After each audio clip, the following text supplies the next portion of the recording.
If you thought that Sky Strikers were dead because of the April 29th, 2019 Forbidden List, well, you're dead wrong. So what? Sky Striker Ace Kagari went to 1.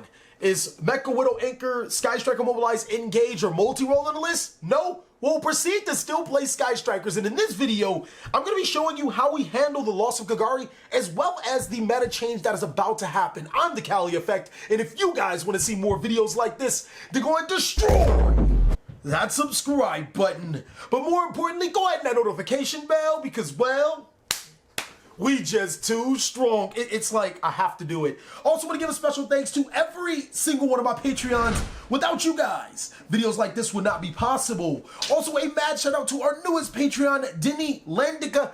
Welcome to the clan. Make sure you add yourself to that Discord, as well as message one of me or my admins, one of me or one of my admins, so we can get you into the top dogs, so you can take advantage of all your rewards. And while I'm here, I urge you guys to follow me on Instagram if you guys want to see the gains of the TheCaliEffect.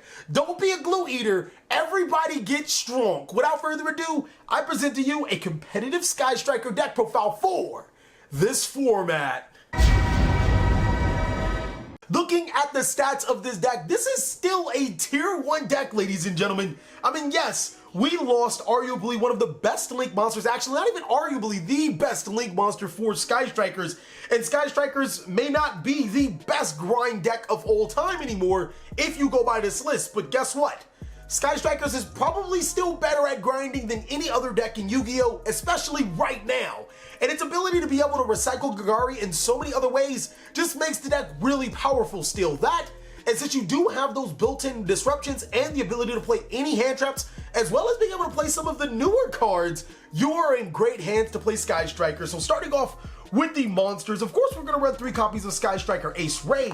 That is the only Sky Striker monster we run inside of the deck. Nothing really changes with her, just her ability to special summon herself from the graveyard to your side of the field when your Link monsters leave the field, and her quick effect to basically bring out a Link monster is way too good to get rid of. 3 copies of Ash Blossom and Joyous Spring.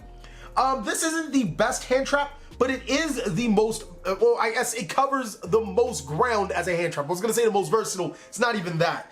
Coming into a new format, we can expect players to play Sky Striker less and other decks more, and Ash Blossom and Joyous Spring just hits so many bases when it comes against those decks. 2 copies of Effect Veiler. This right here is the best hand trap in Yu-Gi-Oh! If you ask me. Why? Well, because it negates monster effects. In a format where monster effects are just so prevalent, it's probably, again, I shouldn't have to over-explain it, it is the best hand trap. Next is the Spice. 2 copies of Artifact Lancia. This card addresses multiple problems in the deck. So first of all, I noticed that when my Kagari hits the graveyard, my opponent will want to call by the grave that. Well, if they're doing that on their turn, well, Artifact Lancia just happens to come into the fray and stop all that riff trap. But even more importantly, Artifact Lancia is really good against Thunder Dragons, which, yes, are still very viable. Be on the lookout for that deck profile. And on top of that, it's really good against Orcust, which is perceived to be the best deck of the format. Artifact Lancia just has so many situations where it's good. And on top of that, being called by the grave on your opponent's turn to even not, if to not hit your Kagari, to hit your Sky Striker Ace Ray, is something that happens all the time. The next thing I want to talk about Artifact Lancia is that it works so well with multi-roll.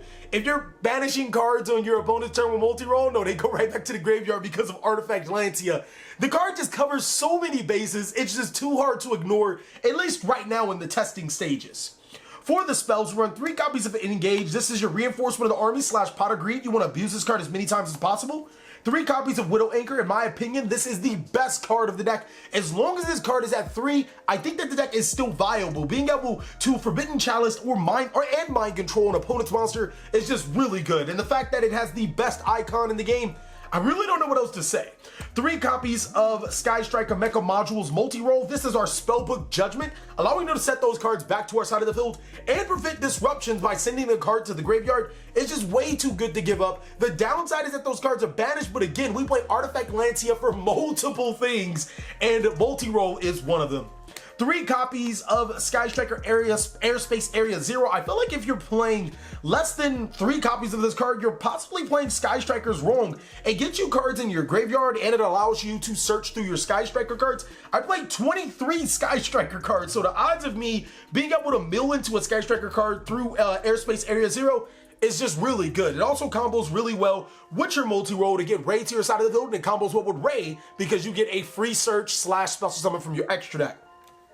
When I said I ran 3, I actually lied. I run 5 copies with Airspace Area 0. A really saucy card I want to run inside of here is from the new set is Spellcar's Cave. And basically, you guys already know what Spellcar's Cave does. It obviously has another name in the OCG. If your opponent has more monsters than you, their monster effects are negated. And if you have more monsters than your monster's effects are negated. The problem with that in Sky Striker is that 9 times out of 10, your opponent has more monsters than you. It's like the best way to shut out your opponent if they're playing a combo heavy deck like Cough Cough or Custer Salad. So it's definitely something I would strongly consider to playing as opposed to the last 2 trap cards that I'm going to show you. Next is 2 copies of Sky Striker Mecha Eagle Booster. There really isn't. This is your Forbidden Lance / Wabaku of the deck. It allows you to protect your Sky Strikers. And then last is another secret spicy sauce card. 2 copies of Sky Striker Mecha Shark Cannon. Now, a lot of players will probably scratch their head looking at this card because some players don't play any and some players only play 1. Looking at the OCG builds, they play this card for good reason. The top deck in the OCG is Orcust, and then the next deck is Solomon Great. What are they both weak to? DD Crow. Sky Strikers just so happen to have a searchable DD Crow. You kind of have to be like a little ignorant not to even consider playing this inside of your Sky Striker deck. The fact that Shark Cannon can also special summon you a free monster to your side of the field just brings up even more link possibilities. 1 copy of Sky Striker Mech Army Hercules Base. Unfortunately, I feel that you do have to play this card to help shuffle your Kagari back into your deck. It's essentially your Pot of Avarice. 1 copy of Mecha Hornet Drones. This card, if it wasn't at 1, we'd probably just be playing Sky Strikers and Engine and Trickstar or something like that. 1 copy of Afterburners and Jamming Ways. These are 2 cards that I feel that can actually go up, if you ask me, because they allow you to hit that Spellcar's Cave or hit your opponent's back row or, you know, deadly monsters. And then if you have 3 spell cards, you get to destroy another card. But I'm still going to stick with 1 and 1 for right now. 3 copies of Called by the Grave. The only bad part about using Artifact Lancia is that if you can't Call by the Grave your opponent. But normally if you're using Artifact Lancia, you're probably going to prevent them in a bigger way from playing Yu-Gi-Oh! Reinforcement of the Army, Upstart Goblin, and only 1 copy of Magnet Reverse. If you guys can't afford Magnet Reverse or don't even feel like going for it, I really wouldn't struggle to get this card. You can just run 3 copies of the Trap card, or you can run a 3rd Spellcar's Cave. Magnet Reverse basically ensures that if my opponent DD Crows my Kagari, I can get it back, and it also special summons it to the side of the field, which will trigger its effect and allow you, you know, to get your Kagari back to your side of the field. But Magnet Reverse, if it's still a $40–50 card, I definitely would not invest that much into this card. This deck is still in the testing phases, and so far it is blown decks out of the water still. It's still amazing. The last card is the Trap card. There can be only 1. Again, you normally only control 1 monster on your side of the field, and the other monster is a warrior if you do summon it to your side of the field. So this card is just amazing against Salad. It's great against Orcust. It's great against Thunder Dragon. It's just great against any of those mono-based decks. And it follows up in this deck. That is it for the main deck. For the extra deck, we run, of course, the 1 copy of Kagari. It's unfortunate that it got hit. 3 copies of Sky Striker Ace Shizuku. This card probably becomes your go-to Sky Striker just because of its effect. It's really good, and obviously, you know, Kagari's at 1. Only 1 copy of Hayate. I'm gonna level with you guys. I was gonna like make up some grand excuse to not run multiple copies of Hayate because obviously you only have 1 Kagari, so only 1 Hayate would make sense. You ran 2 Hayates when you had 3 Kagari because of obviously the situation. You summon Hayate, send a card to the graveyard, add a Sky Striker. But the problem is, the real reason why I don't run multiple Hayates is because I don't have any. I can't find my other Hayates. And I really want them ultimate, so I feel like a bum. But Hayate is still really, really good. This is a 13 card extra deck, so if you guys want to run a second Hayate, go ahead. I mean, like, do it. It's nothing stopping you right now. It's still a really good card. Poking for that 1500 damage and sending Sky Striker cards from your deck to your graveyard can be important. Next is 2 copies of Sky Striker Ace Kagari. This is hopefully going to offset the loss of your Kagari because it allows you to get some disruption, allows you to prevent your opponent from attacking, you know, during your opponent's turn if you special summon it with Ray. Overall, it's at least a 1 of inside of the deck. Topologic Bomber Dragon is a really good link forward that punishes your opponent from summoning into the zones and allows you to Dark Hole your opponent, Borlow Dragon from snatching your opponent's monster, Nightmare Unicorn, Nightmare Phoenix, Nightmare Cerberus, and Ningurisu, the World Chalice Warrior. Now, you can actually play your extra deck however you want to. You can even run Ghost Reapers and then play Ghost Reaper targets like Ningurisu. I guess you wouldn't play Thunder Dragon Colossus, but you could pick Mirage Salio or Salaman Great Sunlight Wolf or whatever you guys want. The extra deck is still pretty much free inside of Sky Strikers, and that's what I love about it so much. Thank you guys so much for watching another segment of the TheCaliEffect. I really don't have anything else to say about this deck. There's no combo tutorials.